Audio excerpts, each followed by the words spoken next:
बोलगोड़े चढ़ाऊ चलाई vigilance team. बोलगोड़ block पानीय जल जंत्री कार्यालय में भिजिलांस जारी रखी चढ़ाऊ। पानीय जल कनिष्ठ जंत्री सुनील कुमार पाढ़ी बोलगोड़ कार्यालय सहित भुवनेश्वर जागमरा घरे भिजिलांस चढ़ाऊ करिछि। आय बहिर्भूत संपत्ति अभियोग रे रेड चली सूचना मिली। तेबे चढ़ाऊ समय कनिष्ठ जंत्री जनक घर छात उपर डेई पलाई सहित 5टी स्थान रे चढ़ाऊ जारी रखिछि भिजिलांस रो पृथक पृथक टीम। बोलगोड़ कार्यालय रे भिजिलांस टीम पहुंची ब्लॉक कार्यालय वरिष्ठ जेई घर तनखी करने सह अनेक दस्तावेज जांच करुछि। तदंत पर संपूर्ण तथ्य सामना को आसिबो। तेबे पूर्वरु आय बहिर्भूत खबर पाई गुप्त तथ्य संधान रे थिला भिजिलांस।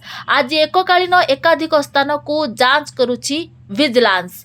बोलगोड़ ब्लॉक कार्यालय सहित सरकारी आवास और जंत्री व्यक्तिगत बासभवन अनेक गुरुत्वपूर्ण कागज को तर्न तर्न करी जांच चलाई भिजिलांस। जंत्री जनक केते आय बहिर्भूत संपत्ति ठूल करिसंती से नै संपूर्ण तथ्य गणमाध्यम को सूचना दे पारे भिजिलांस। खोर्धारू प्रसन्न कुमार स्वाईं रिपोर्ट, न्यूज वार।